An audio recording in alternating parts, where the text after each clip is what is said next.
Hello everybody and welcome back to another episode of All Around the Platinum, the show where we platinum games and we talk about them, we go through the stories, we talk about my experience with the game, we talk about the difficulty, the enjoyment, what I liked about it, what I hated, we talk about all the trophies that are in the game, and we just have a great time and we just enjoy it. And today's game is Foreclosed. A fairly interesting game that I came across while doing my 30 Platinums 30 Days video, but also during this time is something that I wanted to talk about as well in this episode, so hopefully I'll have a bit of Foreclosed footage that I can put over this bit. But yeah, as I was going through the 30 Platinums in 30 Days video, it became to my attention that the game I tried to platinum before this was Ape Escape, a game that I had never played, a game that I know is very popular amongst a lot of people. I spent a bit of time in the game trying to get the platinum for it because I thought, well, apparently this is an easy platinum, maybe I can get it. And I realised that about 20 minutes into it, I really did not like the game. I'm not saying it's a bad game, I just don't enjoy it. I don't have that nostalgia for that game, and maybe that was the problem. But yeah, it was clunky, it wasn't fun to play, and I suddenly found myself thinking, I'm forcing myself to play games now just to get platinums. And I think this is something I actually talked about in the 30 Platinums in 30 Days video. But from here on out, I decided that after I finished Foreclosed, because we're going to talk about why I didn't enjoy this game, but, you know, before it got too far, I wanted to still have fun platinuming games. I still wanted to enjoy trophy hunting. I didn't want to... One of the things I promised myself when I started this series was I was not going to force myself to play a game to completion to get the platinum if I wasn't having fun. So, yeah. That was kind of the turning point for me in this journey of platinums and everything. I decided that from now on, I didn't care if I, don't have a great looking profile on PSN. I actually do have another profile that I'm trying to get 100% on each PSN, like each game that I play, I'm trying to get 100% on. Maybe I'll talk about that in a future video. But yeah, from Foreclosed onwards, I decided that I was only going to play games that I genuinely had fun with and enjoyed. So with that, let us talk about Foreclosed. And before, let's learn a little bit about the game. Foreclosed is a narrative-driven action-adventure set in a cyberpunk world filled with action, suspense, and experimental augmentations. Follow the story of Evan Kapnos in this sleek comic book-styled game as he unravels the conspiracy behind his identity's foreclosure. The game is made up of 25 trophies in total, including the Platinum, and out of the 7,280 game owners, according to PSN profiles, 3,220, 44.23% have the Platinum, and of course the 100%. And on PSN profiles, the game is considered a 2 out of 10 difficulty, requiring one playthrough, and will take you around 3 hours to finish. I managed to actually finish this game in 2 days, 1 hour and 29 minutes on the 21st of October in 2023. The developer behind the game was Antab Studios. The publisher was Merge Games. It's considered a SRP, my goodness. A shooter, a role-playing game, and adventure, and it's an indie game. It is single player, and it is known as Foreclosed. And yeah, look, I didn't hate every single second of playing this game. Of course, I had a bit of enjoyment while playing this game. It wasn't all just doom and gloom and hating it completely. And I know that I was a little light on my description of Foreclosed when I did the 30 Platinums in 30 Days video, but I've got to be honest, this game was janky. There was a lot of jank in this game, and despite the fact that I absolutely adore the art style, like, the game looks beautiful, and I really was intrigued by the story, there were a lot of problems with this game. A lot of bugs that I encountered, which was very frustrating. Trophies that just, for whatever reason, didn't want to pop straight away, so I had to reload a checkpoint, do it again, and then it worked. I don't know, it was very, very strange. Maybe I was just unlucky,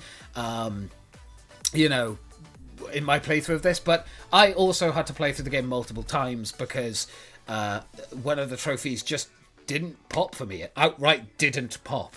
And that really spoiled my experience for this game. And we're going to be talking about the hardest trophy in a moment, but I really do think that this game has a lot of potential, and it was a fun game to play. I was left with a very sour taste in my mouth because, well, quite frankly, I wish it had been better. But it is what it is. So, with that, and a little bit of talking about it, let's jump into all those trophies popping, including the glorious Platinum.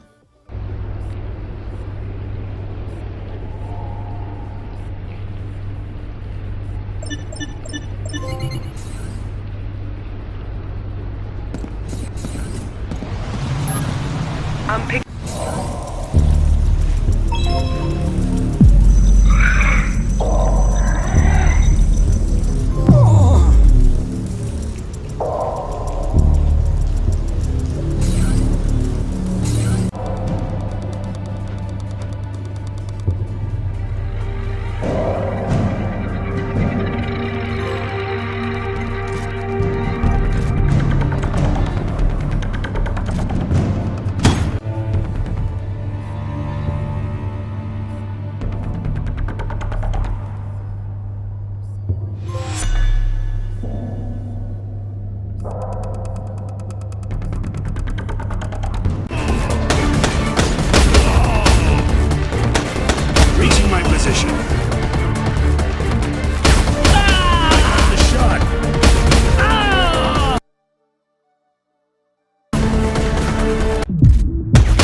That sadistic bastard. The world would probably be a better place to quicker take shelter.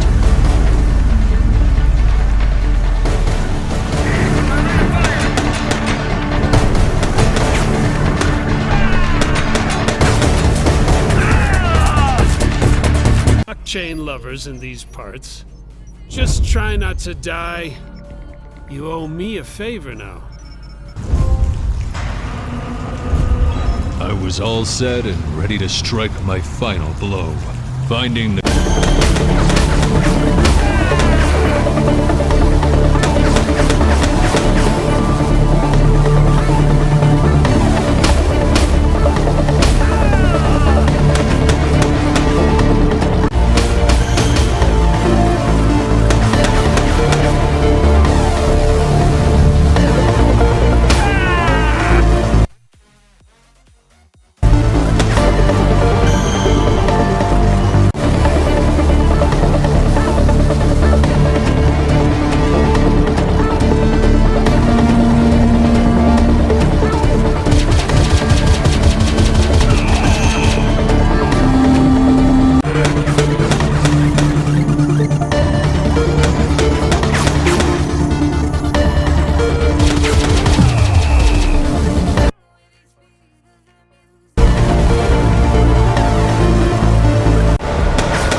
I had all the deals signed before the auction.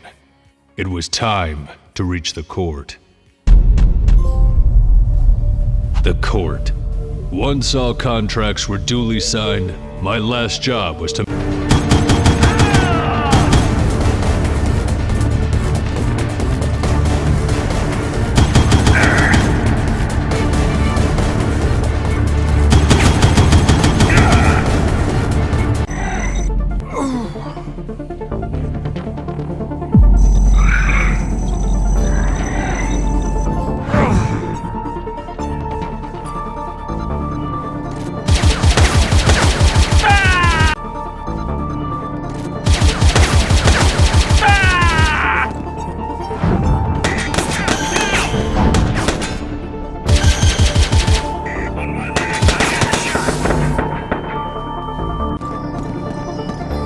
Too many turrets. Taking the stairs was definitely a bad idea.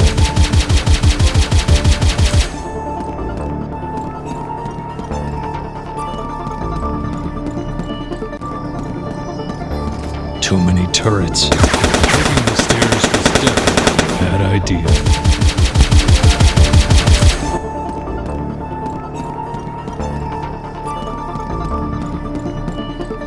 Okay, and with that wonderful platinum popping, let's talk about my ratings for this game. Now, in the 30 Platinums 30 Days video, I rated my enjoyment a 5 out of 10, and I'm going to keep it a 5 out of 10. Now, I think the reason that I'm giving it a 5 out of 10, again, it wasn't a bad game, it wasn't that I hated it, but I didn't love it either. It was, weirdly enough, the same problem I had with My Little Pony. This game was definitely better than My Little Pony for me, personally, but... there was just too many issues, too many problems. The game was made difficult for me by the game glitching out, not doing what it was meant to be doing, trophies not popping when they were meant to. It was just a very, very stressful game to platinum. And I wish that it hadn't been that way. Because again, I love the art style. I was really intrigued by the story. But everything else just frustrated me from start to finish. And that was such a shame because I genuinely love the cyberpunk theme. I love the art style of the game and the comic book kind of visualization that it went for. I really love that stuff. But I just couldn't bring myself to just say that I loved it. Because it genuinely just... more often than not annoyed me. The difficulty, I gave this a 4 out of 10 when I did the 30 Platinums video, so I'm going to stick with that. A 4 out of 10. For me, it was a 4 out of 10, despite the game saying that, or PSN profiles, I should say, not the game. PSN profiles saying that it should only be a 2. For me, it was a 4 out of 10. And again, it was just because of my experience. The game constantly bugging out on me, glitches happening left, right, and centre, trophies not popping when they should have. It was just a very stressful experience, and unfortunately, like I said, it soured my taste of it, but it also made the game slightly more difficult for me to platinum, because I had to kind of motivate myself to actually play the game. And the hardest trophy in the game, I'm going to go with A Voice in the Dark. Unlock the secret ending by picking up all hidden signals in a single run. This was the trophy that glitched on me. I got all of the signals through one playthrough, got to the end, got the ending, and it just didn't give me the trophy. I had to redo the entire game. I think that was the third playthrough I did of it. So it was very, very frustrating, and it was not a fun or enjoyable experience at all. But again, definitely the hardest trophy in the game to get, and yeah, I'm happy with that. So there we are, guys. Foreclosed. Such a shame that I couldn't enjoy this game for truly what it probably is, a very fun game. But there were just too many bugs, too many issues with the game, a lot of problems that I was having while playing through it and trying to get that platinum. And just that trophy not popping after doing it once was excruciatingly painful. Because as well as the fact that I wasn't enjoying the gameplay side of the game as much either, I then had to redo the entire game for a third time to get that trophy, and it was just increasingly frustrating. So yeah, it's a shame, because I really would have loved to have had a good time with this game, loved every second of it, and truly enjoyed it. I couldn't do that. The game just I didn't end up in a position where that was possible, which again is a shame. But I'm not saying that the game is bad. I do recommend everyone goes out there and checks the game out, because it is genuinely a fun game and it's an enjoyable game. And I'm sure there are hundreds, if not thousands, of people that have played the game that had an amazing time with it. But for me, it lacks in too many areas. It wasn't polished enough, and it was just increasingly frustrating. So yeah, I'll leave it at that. But on that note, guys, thank you very much for watching this episode of All Around the Platinum. I hope you enjoyed it. And for the next one, we finally get to talk about the fishing simulator that I have been playing. So I'm really looking forward to that. But thank you guys very much for watching. I hope you have enjoyed this episode of All Around the Platinum. Don't forget to like, comment, and subscribe. And I will catch you in the next episode. Please take care of yourselves, and I'll see you in the next one. Goodbye for now.